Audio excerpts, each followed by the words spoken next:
رب اشرح لي صدري ويسر لي أمري واحلل عقدة من لساني يفقه قولي. رب ادخلني مدخل صدق واخرجني مخرج صدق واجعل لي من لدنك سلطانا نصيرا. مساء الورد والفل والياسمين عليكم حبايب قلبي، كل سنة وانتم طيبين. احنا في شهر شعبان، شهر الخير والبركة. ربنا يبلغنا رمضان كلنا كده واحنا مبسوطين وفي أحسن حال يا رب.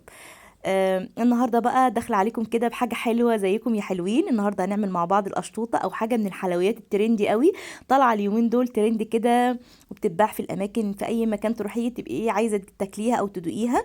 هنعملها مع بعض النهارده بطريقه سهله جدا. هنعمل من اول الكيكه للرز بلبن لكل التفاصيل بتاعتها في الفيديو بتاعنا النهارده. اول حاجه كده هنسمي الله، واول حاجه معانا الكيك الاسفنجي او السبونش كيك. تقدري تاخدي الطريقه دي وتعتمديها تعملي بيها احلى تورته. حطينا هنا في البوله بتاعت العجان 5 بيضات بدرجه حراره المطبخ، حطينا كوبايه الا ربع من السكر، حطينا نص كوبايه من الدقيق، حطينا معلقه كبيره من المحسن الجل، حطينا معانا ربع كوبايه من الميه هناخد منها شويه ونخلي شويه على جنب، حطينا كمان الفانيليا. ودي مقادير او دي المرحله الاولى. احنا هنشتغل السبونش بتاعنا على مرحلتين.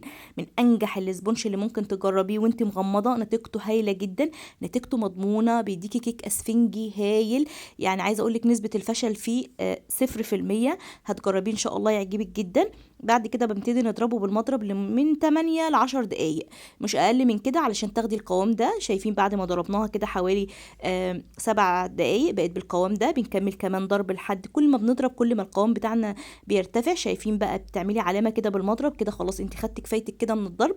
بنبتدي بقى نضيف للمرحله التانية. معايا كوبايه مليانه كده من الدقيق وبنبتدي ننخلها، وحاطه معلقه صغيره من البيكنج باودر ورشه بسيطه من الملح، وهنخل المكونات دي على بعض واضيفهم، وهنبتدي نضرب او نقلب بالمضرب الكهربائي. هنا احنا بنضرب بالمضرب الكهربائي عادي جدا، وبنضيف برضو شويه الميه اللي احنا سيبناهم على جنب. هنا الكيك بتاعنا مش بيهبط مننا ولا حاجه، لان احنا حاطين في محسن الجل. محسن الجل بيخليكي ان انت تشتغلي في الكيك وانت قلبك جامد، يعني نسبه النجاح بتاعته بتكون عاليه جدا. هنبتدي بقى نقلب كويس جدا عشان نخلط الدقيق اللي احنا حطيناه مع رشه الملح مع معلقه صغيره من البيكنج باودر.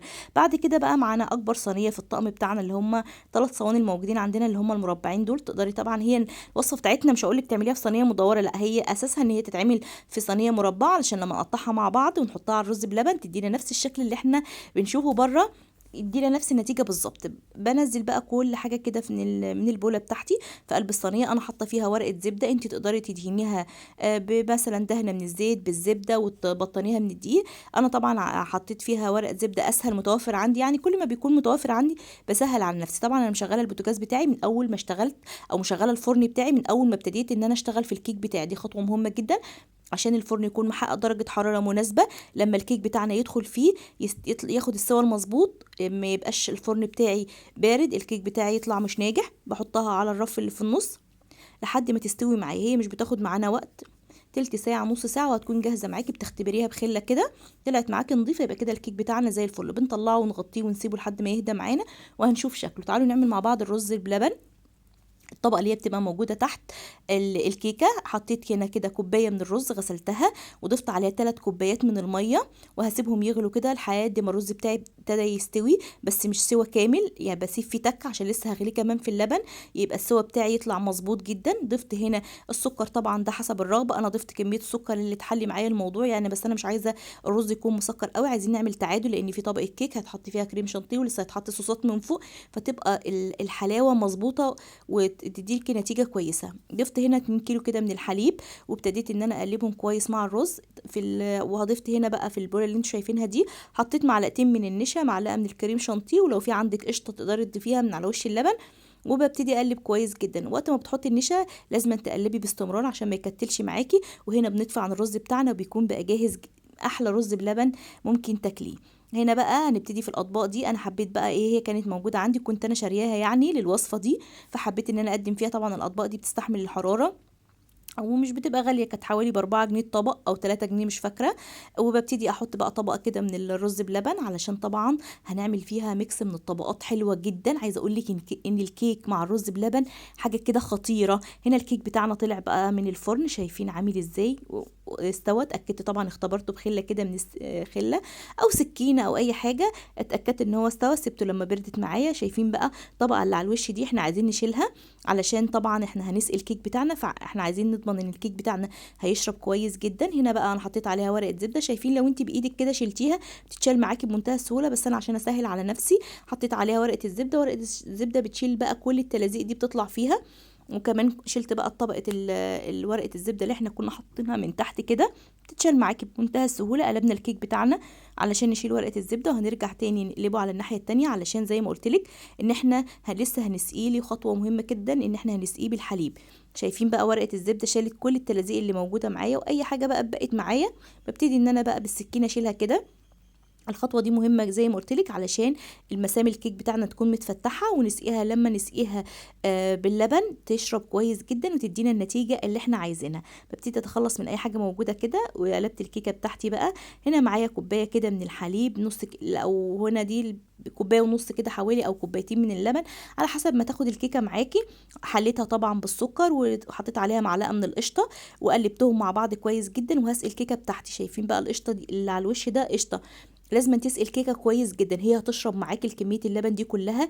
هي حلاوتها او الاختلاف بتاعها في انها غرقانه كده في الحليب اللي هو فيه قشطه ومتحلي تحفه. لو ما فيش قشطه طبعا تقدري تستغني عنها. تعالوا نعمل مع بعض الكريم شانتيه. معايا 8 كيلو كده من الكريم شانتيه، او كوبايه كبيره من الكريم شانتيه. الاول حطيت 3 معالق من السكر، وحطيت عليهم كوبايه من الحليب.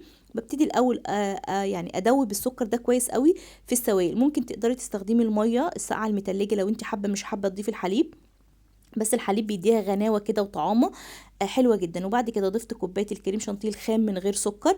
بعد كده ضفت 3 معالق كبار من الباستر كريم، لو متوفر عندك ضيفيه، بيديله طعم حلو قوي. لو مش متوفر عندك بلاش، كفايه الكريم شانتيه الخام.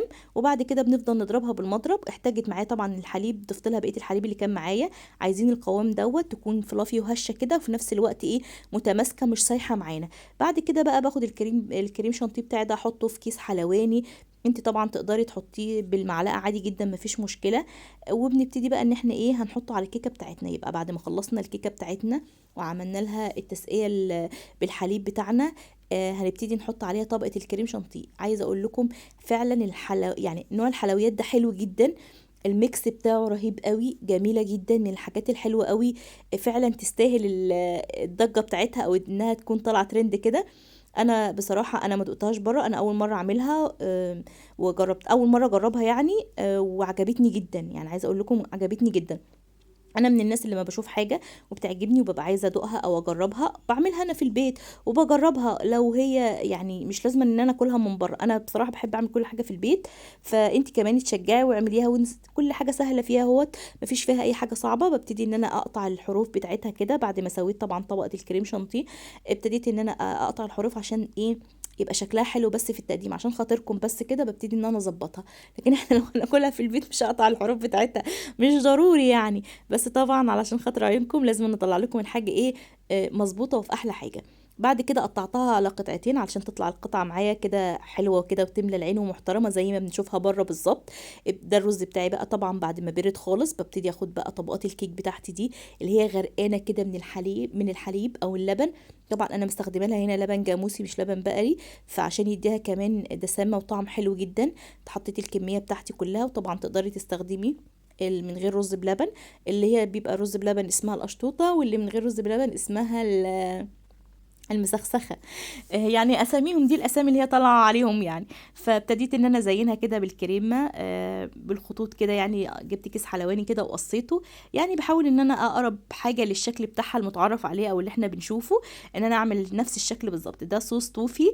ده بصراحه كان عندي جاهز كده، انا خدت منه معلقتين، كنت شاريه برطمان كده صوص التوفي دوت. وباخدهم بقى خدت معلقتين 3 كده، حطيت عليهم شويه من الميه، وحطيت عليهم كمان معلقتين من الزيت. وعلى نار هاديه كده ابتديت ان انا اسيحهم مع بعض، لان بيبقى قوامه متماسك، وعلشان يبقى معايا زي الصوص كده. وخدته بقى زينت بيه. طعمه بصراحه حلو جدا، بيليق جدا على الرز بلبن. صوص التوفي بيليق جدا على الكيكه يعني. كل النكهات كده والاطعم لايقه كلها على بعض.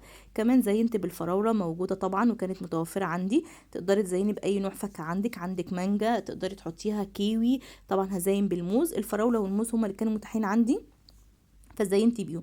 برضو نوعين الفاكهه دول بيليقوا جدا على على الكيكه، قوامهم او طعمهم بيبقى حلو قوي مع قوام الكيك كده وانت بتاكليه. كمان السوداني بقى والمكسرات عامه اللي كان متوفر عندي، السوداني جرشته كده او اديته ضربه في الكبه وابتديت ازين بيه زي ما انتم شايفين. اي بقى كريسبي عندك، اي حاجات شوكولاتات من بتاعه الولاد، ده توت كده زي زي الجيلي كده، يعني حاجات من حاجات الاطفال ده اللي هي بتتاكل يعني. فحبيت ان انا ازينها برضو للولاد، هتعجبهم جدا. شايفين بقى الشكل خرافة، بيتكلم عن نفسه مش محتاج ان انا اكلمه. يمكن كلامي ظالمها كمان، هي طعمها حلو جدا، من الحاجات الحلوة قوي اللي انت ممكن تجربيها وهتعجبك جدا جدا. يعني عايزة اقول لكم هي تستاهل فعلا التجربة، طعمها تحفة. وزي ما انتم شايفين مقاديرها كلها متوفرة، مفيش فيها اي حاجة صعبة. اتمنى ان انا اكون قدرت اوصل لكم الفيديو واوصل لكم المعلومة وان انتوا تستفادوا منها. اشوفكم على خير في فيديو جديد، مع السلامة.